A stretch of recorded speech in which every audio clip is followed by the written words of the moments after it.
You guys want to talk about Daredevil first? Yeah. Let's do it. I wish I didn't say it like that. I like that you did. We appreciate it. Oh. Yeah, so that's the soundboard. It's your Baby thing. man. So His baby man. I want to play. I looked up on YouTube buzzer sounds, but I'm nervous it'll be an ad. So if you hear something, that's what happens. hey, exactly. So Kingpin, Vincent D'Onofrio returning, season 3 confirmed. I mean, we knew. I mean, he's coming back. If you watched season 2, then you knew. Roxy, can I be honest with you about something? I don't know if we've talked about this. I'm scared. I wasn't the biggest fan of Vincent D'Onofrio's Kingpin, not so much his performance, just so much I didn't know what he wanted as a character. The city. But season 2, his little cameo was so great. It was amazing. He was so great. Did you like him more or less after seeing Punisher in season 2? I liked him. Does that make any sense? I liked him. Kingpin more in season 2. Right, but because by I knew comparison, when you were like, oh, looking at the people of these seasons and all the hype around these people, did you like him less because there was so much hype around Punisher and he nailed? No, I think no. I was always not as on board with. Got it. Just because again, like I didn't like. He's like, I'm going to make the city better. Like, what does that mean to you? Like in your brain, what do you see when you say that? Because you're murdering people. I don't know. He was really cool when we didn't know what he was. You remember they started out the like first season? It was like you see him, and you have that other guy, his henchman, that would like stand in for him. And then when you finally got to know him, you're like, don't care. Oh man! But in season 2, totally agree. I did care. Better a big antagonist surprise. than the Hand. Yeah. I think it's Punisher, Kingpin, the Hand. There you go. The Hand is so much further down than you just put it with your hands. Well, there's the only 3 options, though. It's not like I can plug in other people. I don't think just that's for true. Daredevil antagonists. I would say in between that is like Winnie the Pooh. Like maybe Winnie a the couple Pooh was other... I was shocked at how violent Winnie the Pooh was in season 2. Winnie the Pooh really blew me away. You better wait for season 3. It blew a lot of people away. It's going to get intense. But also, we got a new showrunner, which is a bummer because season 2 kind of nailed it. They did really good. Season 2 was better. Did a better job with its 13 episodes, I thought. How much do you guys really notice when they change showrunners on shows? Like if you didn't do what you did for a living and you didn't know there was a change in showrunner because you weren't paying attention to behind the scenes, you think you would know most of the times when you're watching a show? In That's a good season question. 1, Drew Goddard clearly had like a very distinct vision, and there was he did a lot of like colors and stuff in the way that he lit things, and then there was a point when it clearly switched. There's like at least, but it could be, you're right, it could be just that we're paying attention to that, and I knew that. Because I agree with you, but I always wonder, like, if I was just a mark watching these things and hanging out, would I enjoy it more because... Pause 1 second. Did you just call people that watch TV a mark? Is that not a legit thing to say? No, I like, it's just kind of like, it's just a weird. mark. It makes you seem like, when somebody's working a con, like you're the mark. So like, we're the mark, like we're TV's. I think it works. Yeah, it's just the first time I've heard that. I think you're right though, because would you just be like, oh man, it really got kind of wonky on the back half of that season. You wouldn't be like, oh, the showrunner switched. Right. Which is why it felt and different. I don't even know if you'd be able to distinguish where something got wonky. Yeah. Like, oh, no, I didn't like that episode as much instead of being like the arc of it. So sometimes... Interesting. I don't know. That's a good point. I'm not too concerned about the change in showrunner. I'm actually excited about it because this gentleman, Eric Olson, right? That's what you told us. With a K and an E. And the E takes place in the middle of the OL Olsen, and the SON.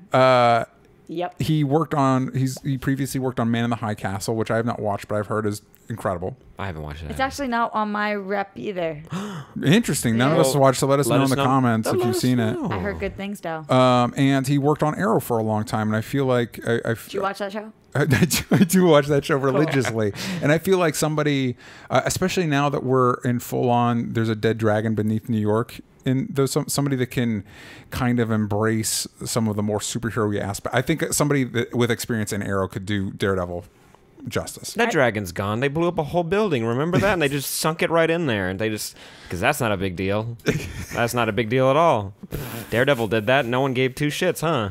We live in a magic world. Are you guys more anti-Daredevil than I realized when signing up for this? No, we love Daredevil. I am on board with Daredevil. There's with all of the Netflix shows except maybe Jessica Jones. No, even Jessica Jones has some room for improvement. Don't bring the upstairs neighbor back. don't bring her back. No, she's got to be gone. Real annoying, though. Yeah, the upstairs neighbor, I hate her. The brother was interesting. The brother was interesting. And then Other than that, Jessica Jones was basically But then perfect. bye-bye. Then bye-bye. Yeah. Are you big? Well, we're getting way off track. We are. But I'm very curious what was about he gonna ask me? your rankings of the Netflix shows. Like, Okay. what's your favorite? It goes Jessica Jones. Hell yeah. Then Daredevil. Then Luke Cage. Then Iron Fist. I actually am an Iron Fist fan, though. You're crazy. One of the few. You're crazy. But you're also a Gotham fan. Going so. strong. Yeah, Gotham. So, speaking of our did you Marvel see that? shows, Look see at my that. muscle? It ripped right through the shirt. if you guys are just listening to the audio podcast, you're missing out. She-Hulk. I would love She-Hulk on the shows. We also got a Runaways trailer. Sam. Oh my goodness, I can't wait. No, I really can't wait. It's the new Hulu show. It's all your kids. They're rebelling against their parents because, oops, their parents murder people. Murder children, specifically. And here's the new trailer. Look at it. There they all are. Look, Magic Girl, Tall Hair Boy, Cool Boy, It's obviously. named Faux Show. Uh-huh. Do you guys There's think Cool that my Girl. soundboard has songs on it as well? I would hope Snippets. so. Run away from the pain. I love the soundboard. Pretty good. Yeah. It's pretty good. An actual rendition of it by a famous band. A famous band.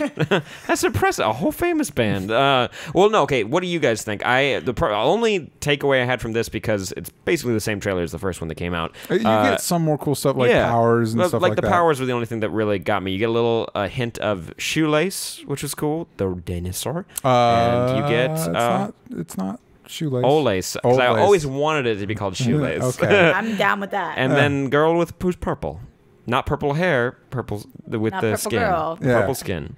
Becomes a I shiny feel one. like they are on purpose looking at me when they make trailers like this. Why? Like, because this is faux show for me. Yeah. Like, they are like, Roxy, we're going to give you something that's superhero-y enough. Yeah. But also totally pulls on your heartstrings, and you can tell it's about like teenage angst and the crying and the the pain, the horror. Yeah. Like, I love this shit. I love that it also has that classic, like, we're marketing this to teens thing, like, sad teen song The music is yes, it's so good, and like the pretty people, but it's not a CW show, so it's not like that typical look. They're a little edgier, like a little different. It looking. definitely does feel like a CW show. So even though the trailer does not have me on board, I'm probably kidding myself if I'm thinking I'm not going to be way into it. Yeah, okay, see, that's surprising because you said you were kind of you were a little bit more on the fence with it, but now with this new trailer, you seem a little bit. I'm still more on the on fence. board. I'm just thinking odds are I'm probably going to be into it. So Did proud of they- you. Yeah. Or did they not go over to their other Hulu show and borrow Handmaid's Tale's red outfits? It does look like a little bit. I mean, why wouldn't you? I'd borrow them. And that's James Marston's, right? Is that Is one of the dads. Is yes. one of the dads? He's Buffy, Angel. Or most famously, Brainiac on Shawty, Smallville. you're Most my famously, angel. You're my darling. He also He was on Warehouse 13. If anyone watched It's that good show. to know. Wow, This that guy. not one in my rep either. Oh, you're missing it. No, it's fine. It's Meteor. It's Meteor of the Road. It's Meteor. It's Meteor. But no. So we will cover that show in some capacity when that comes out on We're Hulu. still figuring out. We're open to suggestions, by the way, of how, because we're reaching critical mass on the amount of superhero shows. So as far as the ones that take our main focus, we're trying to figure out how to manage All the of it. 15 shows that are out at once. I'm excited. Cloak and Dagger. I Oh can't my wait. goodness, Cloak and whatever. We'll get there. I'm so excited. So many. But the final piece of news. Yeah, I'm actually kind of excited for this one. Go ahead and let it loose. You're excited. Go ahead, click it up. Like a fart. Oh, what is it? Who's that? Deathstroke is they're talking about making a Deathstroke movie starring. I believe the word is that it's still going to star Joe Manganiello. Joe Marshmallow. And Yeah. with Gareth Evans, not Edwards, who are two different people. Yes, he will be directing it, and the director of The Raid. Yes. And that's what got me cool. excited. It's like if you're saying, "Oh, a Deathstroke movie," I'm like, fine. I mean, but then I'm surprised that they didn't tap him to like do the Suicide Squad movie, like the sequel or something. Like They were trying to place him. There's been a couple of people where I feel like they picked the actors before they had any idea what they were going to do with the character. I feel very similarly with The Rock. I feel who's like been The doing press Rock- for Shazam, which he's not going to be in. So and honestly, like if we're being honest, like most of the Justice League cast, like we had that whole cast. and now we're just like 5 years ago. Yeah, 5 years ago. Like Jason Momoa was. You hear him talk. It was almost like he was off of the world before Man of Steel. Like, yes, they've been sitting, which is why I'm really excited for them finally to live their glory out. Yeah. Like Ray Fisher has been working on something for 3 years, and we've seen him in nothing. Exactly. Nothing. He's done But nothing. he does do. I would like to see him in a play. I like Me his. too. I like his. I've Vibe. seen. I can't. Goddamn, control myself when a new TV spot comes out for Justice League. I always watch it. Why do you do I'm this trying stuff? to I've stop. avoided I them. can't control it. I Watch know I all. shouldn't watch it. And I'm glad. I'm really excited about this director. I have not seen Raid or Raid 2, but we need. That's on our list. it is We on did our see a short that he did, right? Yeah, I Safe was on Haven. VHS 2. Love it. Yeah, if you want something scary, because oh dear Jesus, it was terrifying, super violent. And if they really want to make like an R-rated Deathstroke movie, which I think they should, I think that would be very cool of them. I am on board. Don't do Gareth Edwards though. I will not go watch that movie. I do. I like how there's been a lot of like the backlash to this I've seen was like, oh, they've like announced like 15 films and it's like you're all shitting your pants over Marvel's like 25 film slate, so maybe cool it on the judgment there. Yeah, like, poopy pants. This is how apparently we do this now. It's like, hey, here are the 1,500 movies we're gonna make. You're gonna buy tickets to all of them. How much do you guys feel like his success on Arrow, I'm talking about Deathstroke, Yes. was a part in him getting a possible standalone movie? I could see that. He's also kind of a mainstay in that one Arkham game. He was like the big pull for Yeah, that. that's the image I pulled from was Origins. It's interesting. Yeah, And he was big in Teen Titans too. So he's got like a young, at least some young pull. Teen Titans! Yeah. I loved what they did with him on that show was amazing. I'd like whatever. Yeah, that's a good question. I'm wondering if that's one of those, like you were asking about the showrunner thing. It's like, I wonder if I'm so ingrained in that. It's like, yeah, of course you make a Deathstroke movie. Deathstroke's like one of the premier villains, and it's like, oh, to the outside world, it's like, who? Yeah. Other than maybe Arrow, you know what I mean? He does look So cool. yeah, so I'm we'll see. I like that director though, and I think he, if nothing else, I don't necessarily need a Deathstroke movie in my life, but with that kind of type of direction, I feel good about it. Speaking of You it, can't always get what you want. Fast forward, fast forward, fast forward, get what you need. There we go. that's the Justice League. That's just what By we also need. a famous band. It is one of the many. Yep.